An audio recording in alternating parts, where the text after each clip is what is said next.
നമസ്കാരം. അവഗണിക്കപ്പെടുന്നതും എന്നാൽ അധികാര കേന്ദ്രങ്ങളുടെയും പൊതുജനങ്ങളുടെയും ശ്രദ്ധ പതിയേണ്ടതുമായുള്ള വിഷയങ്ങളിൽ തുടർച്ചയായി ഇൻഡെപ്ത് സ്റ്റോറികളും അഭിമുഖങ്ങളും ഗ്രൗണ്ട് റിപ്പോർട്ടുകളും ചെയ്യുന്ന ഒരു മാധ്യമ ശൈലിയാണ് കേരളീയത്തിൻ്റെത്. അതുകൊണ്ട് തന്നെ കേരളീയത്തിലെ ജേർണലിസ്റ്റുകളെ സംബന്ധിച്ച് ഈ ഫീൽഡ് അനുഭവങ്ങൾ വളരെ സ്പെഷ്യൽ ആയിട്ടുള്ളതായിരിക്കും. ഇത്തരം കണ്ടന്റുകൾ തയ്യാറാക്കുന്നതിന്റെ ഭാഗമായി നമ്മൾ ഫീൽഡിൽ പോകുമ്പോഴും ആളുകളോട് സംസാരിക്കുമ്പോഴും എല്ലാം നമുക്ക് ഒരുപാട് അനുഭവങ്ങളും നമ്മളുടേതായിട്ടുള്ള ഒബ്സർവേഷൻസും ഉണ്ടാവാറുണ്ട്. പക്ഷെ ഇതെല്ലാം നമുക്ക് നമ്മളുടെ പബ്ലിഷ് ചെയ്യുന്ന സ്റ്റോറിയിൽ കൊണ്ടുവരാൻ പറ്റണമെന്നില്ല. അപ്പോൾ അത് ഡിസ്കസ് ചെയ്യുന്നതിനും നമ്മളുടേതായിട്ടുള്ള പേഴ്സണൽ എക്സ്പീരിയൻസ് ഷെയർ ചെയ്യുന്നതിനും സ്റ്റോറീസിൽ വന്നിട്ടുള്ള അപ്ഡേഷൻസും ഡെവലപ്മെന്റ്സും ഡിസ്കസ് ചെയ്യുന്നതിനുള്ളൊരു സ്പേസ് ആണ് കേരളീയത്തിൻ്റെ റിപ്പോർട്ടേഴ്സ് ഡയറി. റിപ്പോർട്ടേഴ്സ് ഡയറിയിലേക്ക് എല്ലാവർക്കും സ്വാഗതം.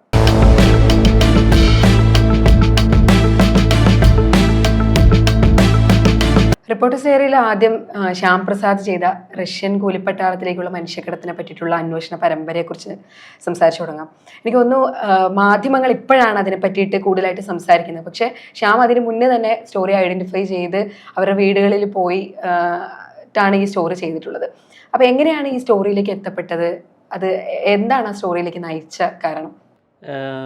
റഷ്യൻ കൂലിപ്പട്ടാളത്തിലേക്ക് മലയാളികളെ കടത്തിയിട്ടുണ്ടെന്നും അവർ യുദ്ധത്തിൽ കൊല്ലപ്പെട്ടിട്ടുണ്ടെന്നുള്ള വാർത്ത ഭയങ്കര ഒരു ഞെട്ടലുണ്ടാക്കുന്ന ഒരു വാർത്തയായിരുന്നു. കാരണം നമ്മൾ ഈ വാർത്ത കേൾക്കുമ്പോൾ ഇതിങ്ങനെ ഒരു സാധനം പോസിബിൾ ആണോ എന്നുള്ളൊരു ചോദ്യമാണ് എനിക്ക് ആദ്യം വന്നത്. അങ്ങനെയാണ് ഇപ്പോൾ നമ്മൾ മാധ്യമങ്ങളെ റെഫർ ചെയ്യുമ്പോഴും എവിടെയും ഒരു വാർത്ത അല്ലെങ്കിൽ ഡീറ്റെയിൽഡ് റിപ്പോർട്ട് നമുക്ക് എവിടെയും കിട്ടാനില്ല. ഒരു 2 വരി വാർത്ത അല്ലെങ്കിൽ 2 മിനിറ്റ് റിപ്പോർട്ട് മാത്രമേ എല്ലായിടത്തും ഉള്ളൂ. അപ്പോൾ അങ്ങനെയാണ് തൃശ്ശൂർ നായരങ്ങാടിയിലുള്ള സന്ദീപ് ചന്ദ്രൻ എന്ന് പറഞ്ഞ യുവാവിൻ്റെ വീട്ടിൽ പോകുന്നത്. സന്ദീപ് ചന്ദ്രൻ റഷ്യൻ യുക്രൈൻ യുദ്ധത്തിൽ കൊല്ലപ്പെട്ടിട്ട് ഷെല്ലാക്രമണത്തിലാണ് കൊല്ലപ്പെട്ടിട്ട് ബോഡി അവിടെയായിരുന്നു, റഷ്യയിലായിരുന്നു. അങ്ങനെ 2024 കഴിഞ്ഞ വർഷം ഓഗസ്റ്റിൽ പുള്ളിക്കാരൻ്റെ ബോഡി കൊണ്ടുവന്ന സമയത്ത് മാധ്യമങ്ങൾ റിപ്പോർട്ട് ഉണ്ടായിരുന്നു. അങ്ങനെയാണ് നായരങ്ങാടിയിൽ പോകുന്നത്. എന്നെ ഭയങ്കര ആഴത്തിൽ ചിന്തിപ്പിച്ച അല്ലെങ്കിൽ വിഷമിപ്പിച്ച ഒരു സ്റ്റോറി കൂടിയായിരുന്നു. കാരണം മനുഷ്യരുടെ അവസ്ഥ ഭയങ്കരമായിട്ട് മനസ്സിലാക്കാൻ പറ്റി അവിടെ പോയപ്പോൾ. കുടിയേറ്റം എന്ന് പറയുമ്പോഴും പണ്ട് കാലത്താണെങ്കിൽ ഇപ്പോൾ ഗൾഫ് രാജ്യങ്ങളായിരുന്നു മലയാളികളുടെ ഒരു കുടിയേറ്റ കേന്ദ്രമായിട്ട് നിന്നിരുന്നു. ഇപ്പോൾ അത് യൂറോപ്യൻ രാജ്യങ്ങളിലോട്ട് മാറിയിട്ടുണ്ട്. അത് പലതരത്തിലുള്ള നിർബന്ധിത കുടിയേറ്റത്തിലോട്ടും ആളുകൾ മാറിക്കൊണ്ടിരിക്കുന്ന ഒരു സാഹചര്യത്തിലാണ് നമ്മൾ നിൽക്കുന്നത്. അപ്പം റഷ്യൻ കൂലിപ്പട്ടാളത്തിലേക്ക് എങ്ങനെയാണ് മനുഷ്യരെ എത്തിയത് എന്നുള്ള അറിയാനുള്ള ഒരു ഇതുണ്ടായിരുന്നു. അങ്ങനെയാണ് ഞാൻ കൊല്ലപ്പെട്ട സന്ദീപ് ചന്ദ്രൻ എന്ന് പറഞ്ഞ യുവാവിൻ്റെ വീട്ടിൽ പോകുന്നത്. സാമ്പത്തികപരമായിട്ടൊക്കെ ഭയങ്കര പിന്നാക്കം നിൽക്കുന്നൊരു കുടുംബമായിരുന്നു. ഫ്രണ്ടിൽ താർപ്പാളിയും കൊണ്ട് മറച്ചൊരു തേക്കാത്തൊരു പഴയ ഒരു വീടായിരുന്നു സന്ദീപിൻ്റെ. സന്ദീപ് വീട്ടിലെ അവസ്ഥകളൊക്കെ മാറണം എന്നുള്ള രീതിയിൽ തന്നെയാണ് പോയിട്ടുള്ളത്. അപ്പോൾ ഒരു വഴി പോലും ഇല്ല. ഒരു ആംബുലൻസിന് അവൻ്റെ ബോഡിയൊക്കെ കൊണ്ടുവന്നിട്ട് അവിടെ അപ്പുറത്ത് നിർത്തിയിട്ട് അവർ ചുമന്നുകൊണ്ടാണ് വീട്ടിലോട്ട് കൊണ്ടുവന്നിട്ടുള്ളത്. ഒരു ബൈക്കിന് പോകാനുള്ള ഗ്യാപ്പ് മാത്രമേ ഉള്ളൂ. അപ്പോൾ അതാണ് വഴി. ടോട്ടൽ 70ഓളം ഇന്ത്യക്കാരെ ഇതുപോലെ റഷ്യൻ കൂലി പട്ടാളത്തിൽ പോയിട്ടുണ്ടെന്നുള്ള റിപ്പോർട്ട്. 13 മലയാളികളെന്തോ. അതെ. തൃശ്ശൂരും 5 തെങ്ങും ആയിരുന്നു ഈ പ്രധാനമായിട്ട് മനുഷ്യക്കടത്തിൻ്റെ ഒരു കേന്ദ്രമായിട്ട് എന്നുള്ളത്. സന്ദീപ് നാട്ടിൽ ഇലക്ട്രീഷ്യനായിട്ടാണ് വർക്ക് ചെയ്തിട്ടുണ്ടായിരുന്നു. അപ്പം ക്യാൻറ്റീൻ ജോലി ഓഫർ ചെയ്തിട്ടാണ് റഷ്യയിൽ സൈനിക കേന്ദ്രത്തിൽ ക്യാൻറ്റീൻ ജോലി എന്ന് പറഞ്ഞിട്ടാണ് കൊണ്ടുപോയിട്ടുള്ളത്. അപ്പോൾ അതിനായിട്ട് അവരുടെ കയ്യിൽ നിന്ന് എഗ്രിമെൻറ്റുകളൊക്കെ ഉണ്ടാക്കിയിട്ടുണ്ട്. ചാലക്കുടിയുള്ള ഒരു സ്റ്റീവ് ആൻ്റണി എന്ന് പറഞ്ഞിട്ടുള്ള ഒരു ഏജന്റാണ് റിക്രൂട്ട് ചെയ്തിട്ടുള്ളത്. അറസ്റ്റ് ചെയ്തിട്ടുണ്ട്. സ്റ്റീവിനെയും 3 പേരെയൊക്കെ അറസ്റ്റ് ചെയ്തിട്ടുണ്ട്. സന്ദീപ് അങ്ങനെയാണ് പോകുന്നത്. സന്ദീപും പിന്നെ ചാലക്കുടിയിലുള്ള സന്തോഷ് എന്ന് പറഞ്ഞിട്ടുള്ള ആളും പിന്നെ അങ്കമാലിയിലുള്ള റിനിൽ എന്ന് പറഞ്ഞിട്ടുള്ള വേറൊരു നെടുമ്പാശ്ശേരി ആ ഭാഗത്തുള്ള റിനിൽ എന്ന് പറഞ്ഞിട്ടുള്ള ഒരു ചേട്ടനൊക്കെയാണ് പോയിട്ടുള്ളത്. ഈ സ്റ്റീവ് എന്ന് പറഞ്ഞുള്ള ഏജന്റ് ഒരു വ്യാജ റിക്രൂട്ട്മെന്റ് ഏജൻസിയാണ് ചാലക്കുടി നടത്തിയിരുന്നത്. ഒരു ക്ലബിൻ്റെ എന്താ പറയുക, ട്രാവൽ ഏജൻസിയുടെ യാതൊരുവിധ സെറ്റപ്പുകളൊന്നും ഇല്ലാത്തൊരു സിമ്പിളായിട്ടുള്ളൊരു കടമുറിയിലായിരുന്നു ചെയ്തിട്ടുള്ളത്. 2 ലക്ഷം രൂപ എന്നാണ് മാസശമ്പളം എന്ന് പറഞ്ഞിട്ടാണ് ഇവർ ഈ ഏജൻസികൾ ആളുകളെ സമീപിക്കുന്നത്. അപ്പോൾ സാമ്പത്തികമായിട്ട് ബുദ്ധിമുട്ടിൽ അനുഭവിക്കുന്ന മനുഷ്യർ എന്തായാലും 2 ലക്ഷം രൂപ ഓഫർ ചെയ്യുമ്പോൾ ആളുകൾ പോകുന്നുണ്ട്. അത് നമ്മുടെ സിസ്റ്റത്തിന്റെ ഒരു തകരാറ് കൂടിയായിട്ടാണ് എനിക്ക് തോന്നുന്നത്. കൊല്ലപ്പെട്ടിട്ട് 2-3 മാസം കഴിഞ്ഞിട്ടാണ് ബോഡി അവർക്ക് കിട്ടുന്നത്. ബോഡി കിട്ടുക എന്ന് പറയുന്നത് ചിന്നിച്ചിതറിയിട്ടാണ് കിട്ടുന്നത്. ബോഡി എന്ന് പറയാനൊന്നുമില്ല. സന്ദീപിന്റെ വീട്ടിൽ നിന്ന് ഇറങ്ങുമ്പോൾ ഭയങ്കര ഒരു വിഷമത്തോടെയാണ് ഞാൻ തിരിച്ച് ഓഫീസിലോട്ട് വന്നത്. അത് കഴിഞ്ഞിട്ടാണ് പിന്നെ സന്തോഷിനെ കാണാൻ പോകുന്നത്. സന്തോഷും റിനിലും കൂലിപ്പട്ടാളത്തിൽ നിന്ന് ഇന്ത്യൻ എംബസി രക്ഷപ്പെടുത്തി വന്ന 2 ആളുകളാണ്, ജീവനോടെ തിരിച്ചെത്തിയ ആളുകളാണ്. അപ്പോൾ അവർ പറയുന്നത് ഇത് തന്നെയാണ്. ഇപ്പോൾ മൈക്രോ ഫിനാൻസിൽ നിന്നൊക്കെ ലോൺ എടുത്തിട്ടാണ് അവർ പോകുന്നു. 15 ലക്ഷത്തോളം കടം ഉണ്ടെന്നാണ് അവർ പറയുന്നത്. ഈ 15 ലക്ഷം കടം തീർക്കാൻ അവർക്ക് നാട്ടിൽ നിന്നിട്ട് ഇലക്ട്രീഷ്യൻ ജോലി ചെയ്താൽ അവർക്ക് എത്രത്തോളം കടം തീർക്കാൻ പറ്റും എന്നുള്ളൊരു ചോദ്യമുണ്ട്. ഇപ്പൊ കൊല്ലപ്പെട്ട ബിനിലിന്റെ വീട്ടുകാരെ ശ്യാം വിളിച്ചിട്ടുണ്ടായിരുന്നല്ലോ, അപ്പോൾ ആ ഒരു കാര്യം കൂടി നമ്മുടെ ഈ സ്റ്റോറിയിൽ ഉൾപ്പെടുത്തിയിട്ടുണ്ടായിരുന്നല്ലേ? അതെ, ബിനിലിന്റെ അളിയനെ വിളിച്ചിട്ടുണ്ടായിരുന്നു. അപ്പോൾ അവർ പറഞ്ഞത് ഇപ്പോൾ സന്തോഷും റിനിലും ഒക്കെ നാട്ടിലെത്തിയെങ്കിലും 5ഓളം മലയാളികൾ ഇപ്പോഴും അവിടെ ഉണ്ടെന്നാണ് പറഞ്ഞത്. അപ്പം ബിനിലും ജെയിനും അവർ ബന്ധുക്കളും കൂടിയാണ് പരസ്പരം. സൈന്യത്തിൻ്റെ യുദ്ധം അധികം ബാധിക്കാത്ത മേഖലയിലാണ് അവരെ പോസ്റ്റ് ചെയ്തിട്ടുള്ളതെന്നാണ് പറഞ്ഞത്. ഇന്ത്യൻ എംബസി ഇടപെട്ടിട്ടുണ്ട്. ഇന്ത്യൻ എംബസിയുടെ എല്ലാ രേഖകളും ഓക്കെയാണ്, പേപ്പർ വർക്കുകളൊക്കെ ഓക്കെയാണ്. പക്ഷേ റഷ്യൻ ആർമി അവരെ വിടുന്നില്ല എന്നുള്ളൊരു ഭയങ്കര എന്താ പറയുക, നമ്മൾ മനുഷ്യരെ അടിമകളാക്കി വെച്ചിട്ട് പണിയെടുപ്പിക്കുക എന്ന് പറയില്ലേ, അതേ സംഭവമാണ് അവിടെ നടക്കുന്നത്. റഷ്യൻ ആർമി വിടുന്നില്ല. അവർ നിങ്ങൾ കൊല്ലപ്പെട്ട നിങ്ങളുടെ ബോഡി നാട്ടിലോട്ട് അയക്കും എന്നുള്ള ഒരു കാര്യമാണ് അവരുടെ ഒരു പറയാതെ പറയുന്നതാണ്. അപ്പം റിപ്പോർട്ട് ചെയ്ത് കഴിഞ്ഞിട്ട് കുറച്ചൊരു 1 വീക്ക് കഴിഞ്ഞിട്ട് ബിനിലിൻ്റെ അളിയൻ വിളിച്ചിട്ടുണ്ടായിരുന്നു. അവരെ ഷെല്ലാക്രമണങ്ങളൊക്കെ നടക്കുന്ന ഭാഗത്തേക്ക്, ഭയങ്കര യുദ്ധം രൂക്ഷമായ ഭാഗത്തേക്ക് മാറ്റിയിട്ടുണ്ട് എന്ന് പറയുന്നത്. അവർ അവിടെ ചെയ്യുന്നത് ഭക്ഷണ സാധനങ്ങൾ സൈനികർക്ക് എത്തിച്ചു കൊടുക്കുക, അങ്ങനെ മറ്റു കാര്യങ്ങളൊക്കെ ചെയ്യുന്നത്. ഈ സന്ദീപും സന്തോഷമൊക്കെ ചെയ്തിരുന്നത് നേരിട്ട് യുദ്ധത്തിന് ഇറങ്ങുക ചെയ്തിരുന്നത്. അവരെ 20 ദിവസത്തെ പരിശീലനം കൊടുത്തിട്ട് AK-47 ഗ്രനേഡുകളൊക്കെ കൊടുത്തിട്ട് യുദ്ധമുഖത്തേക്ക് നേരിട്ട് വിടുക ചെയ്തത്. അങ്ങനെയാണ് സന്ദീപൊക്കെ കൊല്ലപ്പെടുന്നത്. ബിനിലിൻ്റെ കാര്യത്തിലോട്ട് വരുമ്പോൾ ബിനിലും ജെയിനൊക്കെ സാമഗ്രികൾ എത്തിച്ചു കൊടുക്കുക, ഭക്ഷണം എത്തിച്ചു കൊടുക്കുക, യൂണിഫോം, അങ്ങനത്തെ സെറ്ററുകൾ, അങ്ങനത്തെ കാര്യങ്ങളാണ് ചെയ്തിരുന്നത്. അപ്പോഴും ഷെല്ലാക്രമണങ്ങൾ നടക്കുന്നുണ്ട്, ഗ്രനേഡുകൾ വരുന്നുണ്ട്. അതിൻ്റെ ഇടയിലാണ് ഇവരിത് ചെയ്യുന്നത്. അപ്പോൾ ഈ ബിനിലിൻ്റെ അളിയൻ അന്ന് ഭയങ്കര ഒരു ഇതിൽ പറഞ്ഞിരുന്നത് എത്രത്തോളം ഇനി നമുക്ക് പ്രതീക്ഷയുണ്ടെന്ന് അറിയില്ല എന്നുള്ളൊരു വിഷമിപ്പിക്കുന്ന കാര്യമാണ് പറഞ്ഞു നിർത്തിയത്. അത് കഴിഞ്ഞിട്ട് പിന്നെ റഷ്യൻ അപ്ഡേറ്റ് വരുന്നത് ബിനിൽ കൊല്ലപ്പെട്ടു, റഷ്യൻ കൂലി പട്ടാളത്തിലേക്ക് പോയ ഒരു മലയാളി കൊല്ലപ്പെട്ടു എന്നുള്ള ഭയങ്കര വാർത്തയാണ് വരുന്നത്. ഭരണകൂടം എത്രത്തോളം ഇതിൽ ഇടപെടുന്നുണ്ട് എന്നുള്ളത് ഒരു ചോദ്യമാണ്. ഇപ്പോൾ ഇത്തരത്തിൽ വ്യാജ റിക്രൂട്ട്മെന്റ് ഏജൻസികളൊക്കെ എന്ത് തരത്തിൽ നമുക്ക് നേരിടാം, അല്ലെങ്കിൽ മറ്റു രാജ്യങ്ങളിലേക്ക് കുടിയേറി പോകുമ്പോൾ ആളുകൾക്ക് എത്തരത്തിലുള്ള ബോധവൽക്കരണം കൊടുക്കാം എന്നുള്ളത് ഒരു കാര്യമാണ്. അങ്ങനെ ഒരു ബോധവൽക്കരണം ഇവിടെ ഇല്ല. ഇവിടെ വരുന്നത് എല്ലാം വിദേശ രാജ്യങ്ങളിൽ പോയി രക്ഷപ്പെട്ട മനുഷ്യരെ മാത്രമേ നമുക്ക് അറിയുള്ളൂ. എല്ലാവർക്കും വിജയിച്ച കഥകൾ മാത്രം മതി. തോറ്റുപോയ ഒരുപാട് മനുഷ്യരുണ്ട് അവിടെ. അതിലിപ്പോൾ കൂടുതൽ റിപ്പോർട്ട് വന്നതുകൊണ്ട് തന്നെ കൂടുതൽ സർക്കാർ തലത്തിൽ വിശദമായ അന്വേഷണം നടത്തണം എന്ന് പറഞ്ഞിട്ടുണ്ട്. അതെ. ഇപ്പോൾ ബിനിൽ കൊല്ലപ്പെട്ടപ്പോഴാണ് കൂടുതൽ മെയിൻ സ്ട്രീം മീഡിയസ് ആണെങ്കിലും ആരാണെങ്കിലും ഇപ്പോൾ കൂടുതൽ റിപ്പോർട്ടുകൾ അതിൽ വരുന്നുണ്ട്. ഇപ്പോൾ സന്തോഷേട്ടനൊക്കെ പറയുന്നുണ്ട് അവർക്ക് ഉറങ്ങാൻ പറ്റുന്നില്ല എന്ന്. അതിൻ്റെ ട്രോമ ഭയങ്കരമാണ്. അവർ കണ്ണടയ്ക്കുമ്പോൾ ഗ്രനേഡ് പൊട്ടുന്ന സൗണ്ടും ആർമിക്കാരുടെ കമൻറ്റുകളും ഒക്കെയാണ് കേൾക്കുന്നതെന്ന് പറയുന്നത്. ഇപ്പോഴും ഉറങ്ങാൻ പറ്റുന്നില്ല അവർക്കെന്ന് പറയുന്നത്. ഈ നാട്ടിൽ എന്ത് ജോലി ചെയ്യും, അല്ലെങ്കിൽ ആര് ജോലി കൊടുക്കും എന്നുള്ളൊരു ചോദ്യം അവർ ഭയങ്കരമായിട്ട് ചോദിക്കുന്നുണ്ട്. അതിനെന്തെങ്കിലും സർക്കാർ തലത്തിൽ എന്തെങ്കിലും ഇടപെടലുകൾ ഉണ്ടാവുമെന്ന് പ്രതീക്ഷിക്കുന്നു.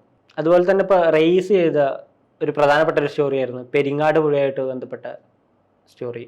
അതായത് 2021 തോന്നുന്നു അല്ലേ, പെരിങ്ങാട് പുഴേനും 1.5 ഏക്കർ വരുന്ന, അതുമായിട്ട് ബന്ധപ്പെട്ട 1.5 ഏക്കർ വരുന്ന കണ്ടൽ പ്രദേശം സംരക്ഷിക്കണമെന്ന് പറഞ്ഞിട്ട് സംരക്ഷിത വനമായിട്ട് നോട്ടിഫൈ ചെയ്യുന്നത്. ഇത് പുഴയായിട്ട് ബന്ധപ്പെട്ട് അവിടെ സമീപ പ്രദേശങ്ങളിൽ ജീവിക്കുന്ന മത്സ്യബന്ധനം അല്ലെങ്കിൽ കക്കവാരലുമായിട്ട് ബന്ധപ്പെട്ട് തൊഴിലെടുത്ത് ജീവിക്കുന്ന മനുഷ്യരെ ഇത് ഭയങ്കരമായിട്ട് ബാധിച്ചിട്ടുണ്ടല്ലേ. എങ്ങനെയായിരുന്നു അപ്പോൾ പെരിങ്ങാട് പുഴയായിട്ടുള്ള ബന്ധപ്പെട്ട സ്റ്റോറി ചെയ്യുന്നതും അതിൻ്റെ ഒരു എക്സ്പീരിയൻസ് എങ്ങനെയാണ് റേസിന് പറയാനുള്ളത്? ആ ഒരു പ്രദേശത്ത് എന്താണ് സംഭവിക്കുന്നതെന്ന് അറിയാനാണ് ഈ ഒരു വാർത്തയുമായി ബന്ധപ്പെട്ട് അവിടത്തേക്ക് പോയത്. അപ്പോൾ ഞങ്ങളൊരു എൻ്റെ കൂടെ വീഡിയോ ജേർണലിസ്റ്റ് സിഗിൽദാസ് കൂടെ ഉണ്ടായിരുന്നു. അപ്പോൾ ഞങ്ങൾ അവിടെ വീഡിയോ സ്റ്റോറി ആയിരുന്നു. അവിടെ പോയപ്പോൾ ആദ്യം കണ്ടത് കാളിപ്പെണ്ണെന്നൊരു ഒരു സ്ത്രീ, നല്ല പ്രായമുണ്ട്. അവിടെയാണ് നമ്മൾ സ്റ്റോറി തന്നെ അങ്ങനെയാണ് തുടങ്ങുന്നത്. അവര് ആ കായലിന് കക്ക വാരി തിരിച്ചു വരുന്നൊരു കാര്യമാണ് നമ്മൾ അവിടെ ചെന്നപ്പോൾ ആദ്യമായിട്ട് കാണുന്നത്. അവരത് കക്ക വാരി വന്നു.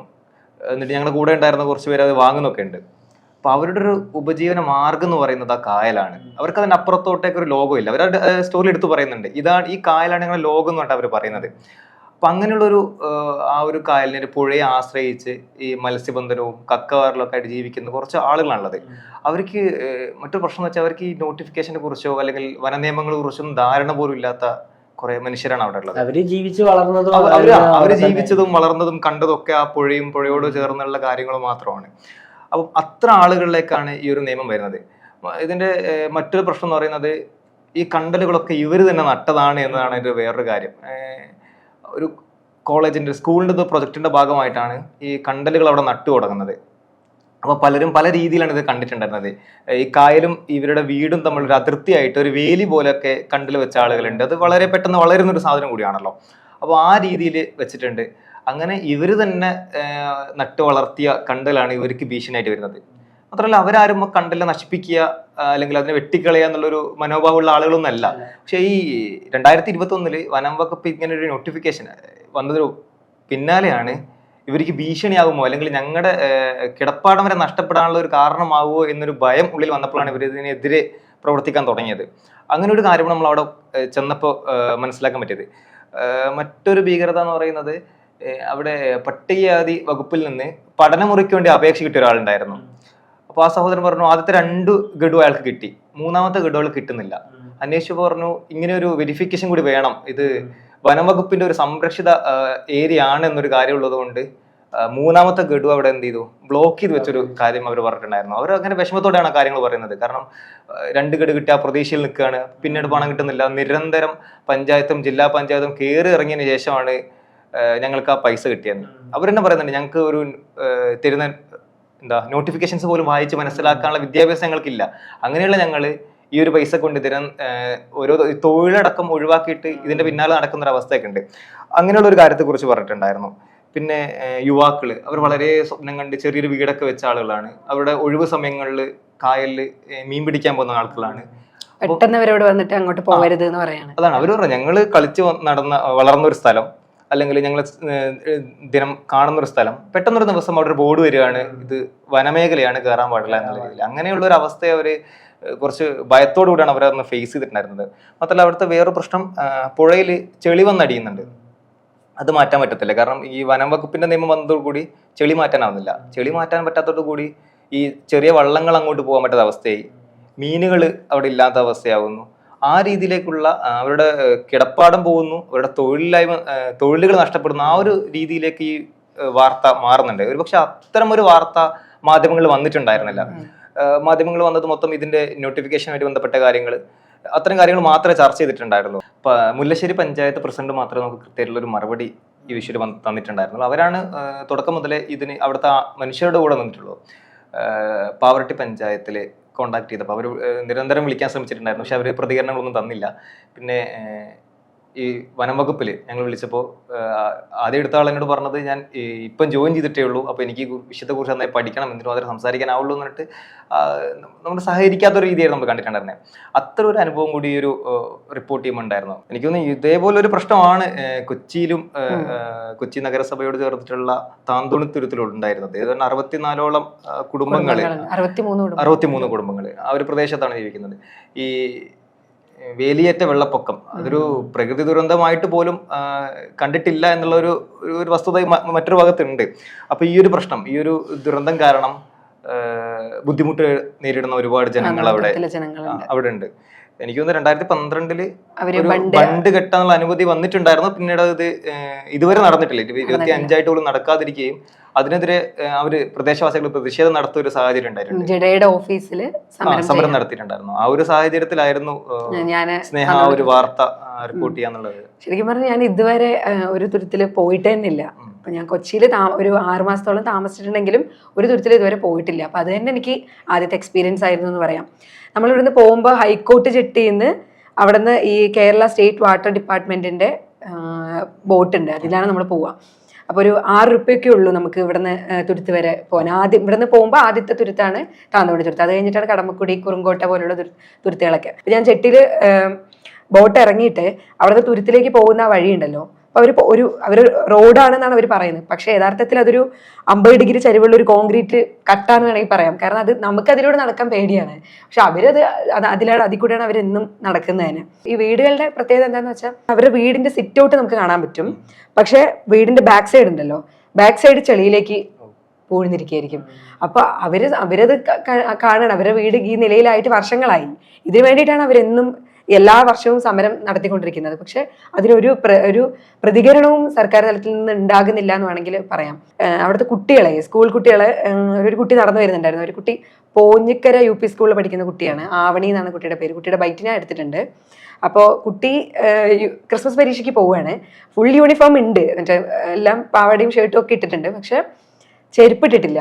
കുട്ടിയുടെ വീട് ഇപ്പൊ തുരുത്തിന്റെ അറ്റത്താണെങ്കിൽ ആ അറ്റത്തുനിന്ന് ജെട്ടി വരെ നടന്നു വരുമ്പോൾ കുട്ടി ചെരുപ്പിടാണ്ടാണ് നടന്നു വരിക. ആ ചെരുപ്പിട്ട എന്താ ചെളിയിലേക്ക് കാല് പോകുന്നുള്ളത് കൊണ്ട് അങ്ങനെയാണ് വരുന്നത്. പിന്നെയാണ് ഞാൻ ശ്രദ്ധിക്കുന്നത് ആ തുരുത്തിലെ 63 വീടുകളിലും ചെരുപ്പുകളും മറ്റു സാധനങ്ങളും ഒക്കെ ഏറ്റവും മുകളിലേക്കാണ് വെച്ചിരിക്കുന്നത്. കാരണം ഈ ഓരോ വെള്ളപ്പൊക്കം വരുമ്പോഴും ചെരുപ്പുകളും നമ്മൾ എന്നും ഉപയോഗിക്കുന്ന സാധനങ്ങളൊക്കെ കായലിലേക്ക് ഒഴുകി പോവുകയാണ്.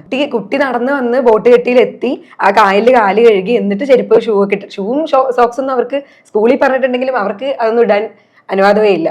ഇപ്പൊ കൊച്ചിയുടെ തന്നെ, കൊച്ചി എന്ന് പറയുമ്പോൾ ഒരു മെട്രോ സിറ്റി എന്നുള്ള ഒരു ഇമേജ് ആണ് പൊതുവേ ഉള്ളത്. അപ്പൊ കൊച്ചിയുടെ മറ്റൊരു മുഖം തന്നെ നമുക്കിതിൽ റിഫ്ലക്ട് ചെയ്യുന്നുണ്ട് അല്ലേ? ഇപ്പോൾ ക്യൂൻസ് വാക്വേയിലൊക്കെ പോയിട്ടുണ്ടെങ്കിൽ തന്നെ നമുക്ക് കാണാം, ഒരു സൈഡിൽ ബിൽഡിങ്ങുകളും ഫ്ലാറ്റുകളും പണി നടക്കുന്നു, മറ്റു സൈഡിൽ തുരുത്തിൽ പോകുമ്പോൾ നമ്മൾ കാണുന്നത് എന്താ അറിയോ, അതായത് വലിയ ബിൽഡിംഗ്, ടാറ്റയുടെ ഈ തൃത്വം ഫ്ലാറ്റ് ഉണ്ടല്ലോ, അതാണ്. പ്രസ്റ്റീജിന്റെ ബിൽഡിങ്സ് ഉണ്ട്, ഇഷ്ടംപോലെ ബിൽഡിങ്സ് ഉണ്ട്. പക്ഷെ ഈ ബിൽഡിങ്സിന്റെ ഒക്കെ നടുക്കാണ് ഈ കുഞ്ഞു തുരുത്തുള്ളത്. അതാരും അറിയുന്നില്ല. ഈ കടമക്കുടി പോലെയുള്ള ഇത് നമ്മൾക്ക് ഇപ്പോഴും ടൂറിസ്റ്റ് കേന്ദ്രങ്ങളായി മാറിയിട്ടുണ്ടെങ്കിലും താന്തോട് തുരുത്ത് ആ രീതിയിലേക്ക് ഒരു വളർച്ചയും ഇല്ലാതെ ശരിക്കും അവരുടെ ഭാഷയിൽ പറയുകയാണെങ്കിൽ താന്തോടി തുരുത്തിനെ അവഗണിച്ചിരിക്കുകയാണ് സർക്കാർ എന്നാണെങ്കിൽ തന്നെ പറയാം. ഇത് മാത്രമല്ല, മാധ്യമ റിപ്പോർട്ടിലൊക്കെ ഈ സമരവുമായി ബന്ധപ്പെട്ട വാർത്തകൾ മാത്രമേ കണ്ടിട്ടുള്ളൂ. അവരുടെ വീടുകളിൽ പോയിട്ട് അവരുടെ ജീവിതങ്ങളെ കുറച്ചുകൂടി തുറന്നു കാണിച്ചത് ഈ ഒരു സ്നേഹയുടെ റിപ്പോർട്ടിലാണെന്ന് തോന്നിയിട്ടുണ്ട്. അവരെന്നോട് പറഞ്ഞ എന്താ അറിയോ, അവിടുത്തെ ഒരു മൂന്ന് വീടുകളിലെ ആളെങ്കിൽ അവർ എന്നോട് പറഞ്ഞിട്ടുണ്ടാവും, നിങ്ങൾ ഇങ്ങോട്ട് വരൂ, ഞങ്ങൾ അക്കോമഡേഷൻ തരാം, ഫുഡ് വാങ്ങിത്തരാം, നിങ്ങൾ ഇവിടെ വന്നിരുന്ന് ഒരു വെള്ളം കയറുന്ന ഒരു 2 മണിക്കൊക്കെ ആയിരിക്കും, 2 മണി 2 AM വെള്ളം കയറുന്നത്. നമ്മളത് അറിയുന്നില്ലോ. നമ്മൾ രാവിലെ വരുന്നു, വരണ്ട എടുക്കുന്ന പ്രദേശം കാണുന്നു, ഫോട്ടോ എടുക്കുന്നു, പോകുന്നു. ഇതാണ് എല്ലാവരും ചെയ്യുന്നത്. ഇന്നലെ തന്നെ ഒരു മീറ്റിംഗ് നടന്നിട്ട്, പക്ഷേ ഈ മീറ്റിംഗ് നടന്നിട്ടും ഒരു അപ്ഡേഷൻസും ഉണ്ടാവുന്നില്ല. കാരണം ഈ റൈസിന്റെ ഇതിൽ പറയുന്നത് ഈ കണ്ടലുമായിട്ട് ബന്ധപ്പെട്ട പ്രശ്നങ്ങളും ഉണ്ട് ഇതില്. പക്ഷെ പ്രശ്നങ്ങൾ ഉണ്ടെങ്കിൽ തന്നെ അടിസ്ഥാനപരമായിട്ട് ഈ 63 കുടുംബങ്ങളിലെയും ആപത്തിൽ നിന്ന് രക്ഷിക്കുക എന്നുള്ളതല്ലേ സർക്കാർ ചെയ്യേണ്ട ഒരു കാര്യം. ഇല്ലെങ്കിൽ അവർക്ക് എന്തെങ്കിലും പുനരധിവാസ അവർ പറയുന്നത് എന്തായാലും സർക്കാർ പറഞ്ഞാലും ഞങ്ങൾ ഇവിടുന്ന് മാറില്ല എന്നാണ് പറയുന്നത്. അപ്പൊ അവർക്ക് വേണ്ടത് എന്താണെന്നുള്ള കാര്യം ചെയ്തു കൊടുക്കല്ലേ വേണ്ടത്. ഇപ്പൊ ഈ ആളുകൾ 2012 ടെൻഡർ വിളിച്ചിട്ടുണ്ട് ഈ ബണ്ട് റോഡ് നിർമ്മിക്കുന്നതിന് വേണ്ടിയിട്ട്. അപ്പോൾ എപ്പോഴും വെള്ളം കയറുന്ന സമയത്ത് ഈ ആളുകൾ ജിഡ ഓഫീസിൽ പോയിട്ട് താമസിക്കുകയാണ്. അവര് കുട്ടികളും മക്കളും എല്ലാവരും കൂടെ, വയസ്സായ ആൾക്കാർ ഉൾപ്പെടെ ഈ ബോട്ടിൽ കയറിയിട്ട് ജിഡയുടെ ഓഫീസിൽ പോയിട്ട് സമരം ചെയ്യണം. അപ്പോൾ എന്തായാലും ഈ ആളുകൾ എന്താണോ ആവശ്യപ്പെടുന്നത് അത് ഈ ഗോശ്രീ ഐലൻഡ് ഡെവലപ്മെന്റ് അതോറിറ്റിയുടെ നേതൃത്വത്തിൽ ഈ CRZ റെഗുലേഷൻസ് ഒക്കെ അതിന്റെ കുരുക്കുകളൊക്കെ പരിഹരിച്ചിട്ട് എങ്ങനെ ചെയ്യാം എന്നുള്ളത് തീർച്ചയായിട്ടും സർക്കാർ തലത്തിൽ പരിഹരിക്കേണ്ട ഒരു വിഷയം തന്നെയാണ്. താന്തോണി തുരുത്തിന്റെ കാര്യം പറഞ്ഞ പോലെ തന്നെ മാധ്യമങ്ങൾ അധികം ചർച്ച ചെയ്യാൻ മടിക്കുന്ന ഒരു വിഷയമാണ് ഈ ആന എഴുന്നള്ളിപ്പുമായി ബന്ധപ്പെട്ട വിഷയം. ഇപ്പോൾ ഹൈക്കോടതി ഉത്തരവ് വന്നപ്പോൾ നമ്മൾ എല്ലാവരും സന്തോഷിച്ചു. കാരണം ഒരു സാധു മൃഗത്തിനെതിരെ നമ്മൾ ഇത്രയും കാലം നടത്തിക്കൊണ്ടിരുന്ന ഒരു ദുരാചാരങ്ങൾക്കെതിരെ ആണ് ഈ ഹൈക്കോടതി നിർദ്ദേശങ്ങൾ വന്നത്. അതിന് സുപ്രീം കോടതി സ്റ്റേ ചെയ്യുന്നു. അതിനെ ആഘോഷിക്കാൻ ഈ കുറെ പൂരപ്രേമികൾ എന്ന് പറയപ്പെടുന്ന കുറെ ആളുകളും അവരെ സപ്പോർട്ട് ചെയ്യാൻ കുറെ രാഷ്ട്രീയക്കാരും ഉൾപ്പെടെ അവരുടെ വലിയ ആഘോഷമാണ് നമ്മൾ സുപ്രീം കോടതി സ്റ്റേ ചെയ്യപ്പോൾ കാണാൻ കഴിഞ്ഞത്. അപ്പോൾ ഇതിൽ ശ്യാം ചെയ്ത ആ ഇന്റർവ്യൂ ഉണ്ടല്ലോ, വെങ്കിടാചലം ആനാവകാശ പ്രവർത്തകൻ വെങ്കിടാചലവുമായി ചെയ്ത ഇന്റർവ്യൂ, എനിക്ക് അതിന്റെ പേര് തന്നെ ഭയങ്കര ഇഷ്ടമാണ്. പൂരവും ആനയും തമ്മിൽ ഒരു ബന്ധവുമില്ല. ഇത് മനസ്സിലാക്കി കൊടുക്കാനാണ് നമ്മൾ കാലങ്ങളായി ശ്രമിച്ചുകൊണ്ടിരിക്കുന്നത്. അപ്പോൾ ആ ഇന്റർവ്യൂ വളരെ അതിനൊരു ഉത്തരവായിരുന്നു തന്നെ പറയാം. മാധ്യമങ്ങൾ തൊടാൻ മടിക്കുന്ന അല്ലെങ്കിൽ ചർച്ച ചെയ്യപ്പെടാത്തൊരു സാധനമാണ് ആനയായിട്ട് ബന്ധപ്പെട്ട വിഷയം. പൂരത്തിൻ്റെ കുറേ റിപ്പോർട്ടുകൾ നമുക്ക് കാണാം. ഇപ്പോൾ പൂരം കലക്കിയതുമായിട്ട് ബന്ധപ്പെട്ട് കുറേ റിപ്പോർട്ടുകൾ കാണാം. പക്ഷേ അതേസമയം തന്നെ പൂരത്തിൻ്റെ പേരിൽ ആനയെ ദ്രോഹിക്കുന്ന ഒരു കാര്യം ഇവിടെ കാലാകാലങ്ങളായിട്ട് നടക്കുന്ന ഒരു കാര്യമാണ്.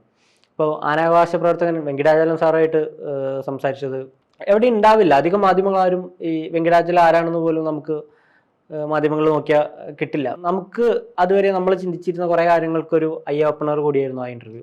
ആനയെ കാലാകാലങ്ങളായിട്ട് മനുഷ്യരെ എങ്ങനെയാണ് ഒരു പീഡിപ്പിച്ചുകൊണ്ടിരിക്കുന്നതെന്നും എത്തരത്തിലുള്ള മാറ്റങ്ങളാണ് ഇതിൽ വരേണ്ടതെന്നും കൃത്യമായിട്ട് അതിൽ പറയുന്നുണ്ട്. ഇപ്പോൾ നമ്മുടെ കേരളത്തിൻ്റെ ആ വീഡിയോയുടെ കമൻറ്റ് ബോക്സ് എടുത്താൽ തന്നെ നമുക്ക് കാണാം എന്തോരം സഭ്യമല്ലാത്ത ഭാഷയിലാണ് ഈ വെങ്കിടാചലത്തിനെ തെറി വിളിക്കുന്നതെന്നും ആനപ്രേമികൾ പൂരപ്രേമികൾ എന്ന് പറഞ്ഞിട്ടുള്ള ഒരു സംഘത്തിൻ്റെ ഒരു സൈബർ അറ്റാക്ക് പോലെ കമൻറ്റ് ബോക്സ് നമ്മുടേത് നിറഞ്ഞിട്ടുണ്ട്. ഇപ്പോൾ ആന എഴുന്നള്ളിപ്പുമായി ബന്ധപ്പെട്ട് കേരള ഹൈക്കോടതിയുടെ വിധി വരുന്നുണ്ട്. കർശന നിർദ്ദേശങ്ങൾ പാലിച്ചിട്ട് മാത്രമേ ആന എഴുന്നള്ളിക്കാൻ പാടുള്ളൂ എന്ന്. അതായത് ആനകൾ തമ്മിൽ 3 മീറ്റർ അകലം, ആനകളും മനുഷ്യരും തമ്മിൽ 10 മീറ്റർ അകലം, അതുപോലെ 24 മണിക്കൂർ ഒരു ആനയെ എഴുന്നള്ളിപ്പിക്കരുത്. രാത്രിയിൽ എഴുന്നള്ളിച്ച ആനേനെ പിറ്റേന്ന് എഴുന്നള്ളിപ്പിക്കരുത്. ആനയ്ക്ക് റെസ്റ്റ് വേണം.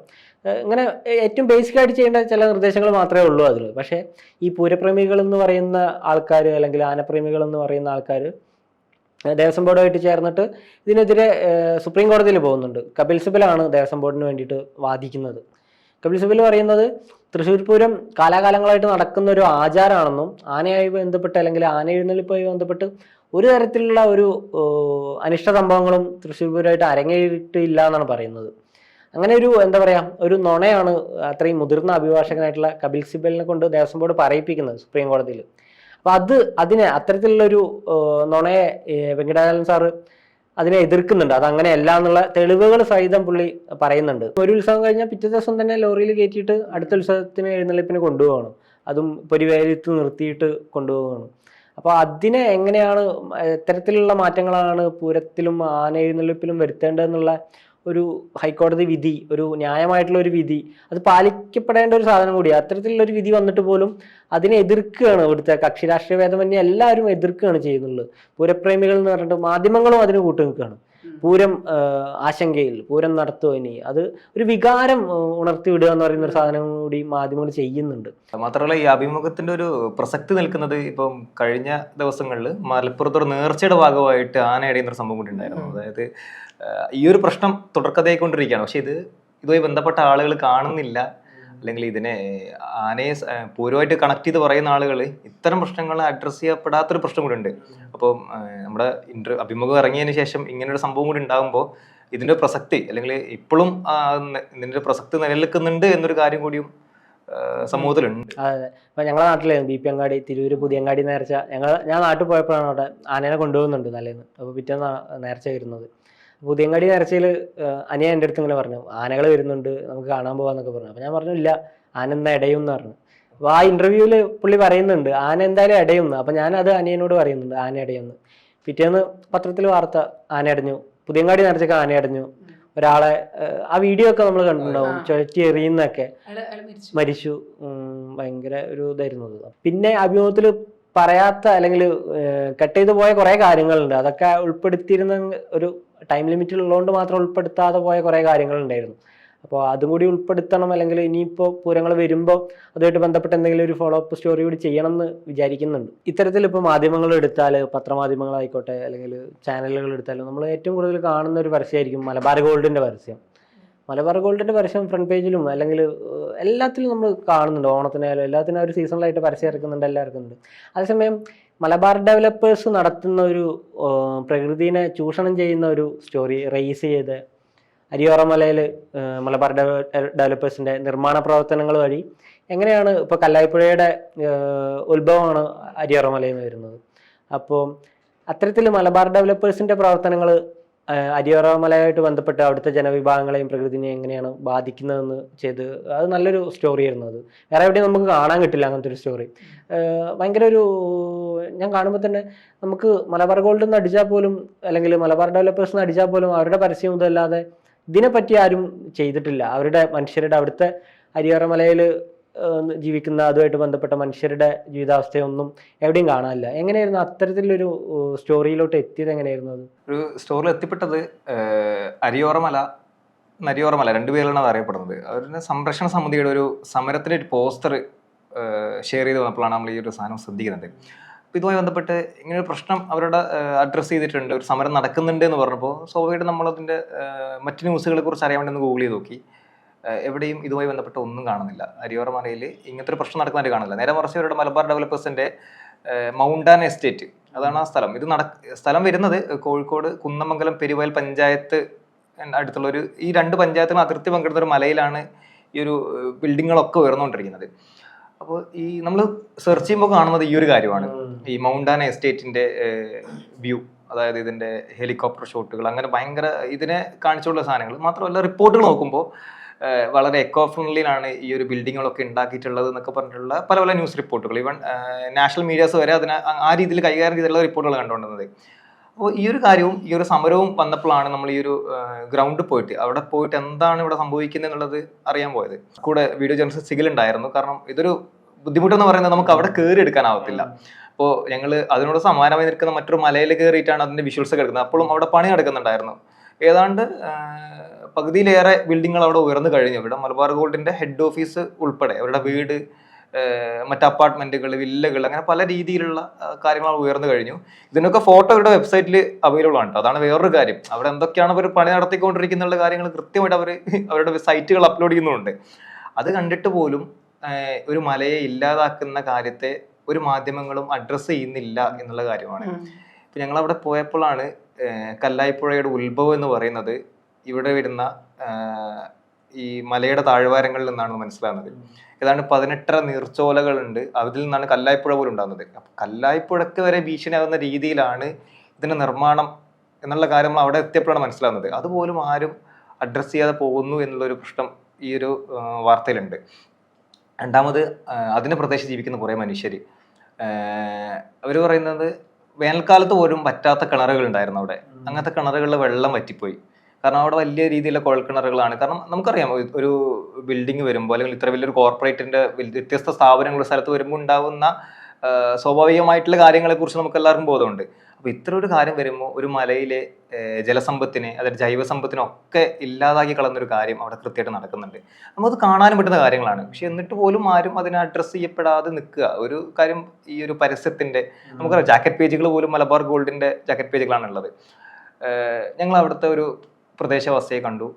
ആദ്യ സമയങ്ങളിൽ ഇതുമായിട്ട് നിരന്തരം പ്രതിഷേധങ്ങൾ നടത്തിയ ഒരാളായിരുന്നു. ആളോട് സംസാരിച്ചു. ആൾ ആദ്യം തന്നെ പറഞ്ഞത് വീഡിയോ എടുക്കരുതെന്നാ. ആൾക്ക് പേടിയാണ്. കാരണം ആൾ ആദ്യം പ്രതികരിച്ചതിന്റെ പേരിൽ ആൾക്കെതിരെ കേസുണ്ട്. അവസാന ഘട്ടത്തിൽ 11 പേർക്കെതിരെ മലബാർ ഗോൾഡ് കേസ് കൊടുത്തിട്ടുണ്ട്. ട്രസ് പാസ് കൊടുത്തിട്ട് അവിടുത്തെ തടയണ പൊളിച്ചു എന്നൊക്കെ പറഞ്ഞിട്ട് കേസ് ഉണ്ടായിരുന്നു. അപ്പോൾ പറഞ്ഞ കേസിന് വയ്യത്താൽ പോകാനുള്ള ഒരു ശേഷി ഞങ്ങൾക്ക് ഇല്ലെന്ന് പറയുന്നത്. കാരണം അവരുടെ ഭാഗത്ത് നിന്ന് വരുന്ന ആളുകൾ അല്ലെങ്കിൽ വക്കീലുകളൊക്കെ ഭയങ്കര സ്ട്രോങ് ആളുകളാണ്.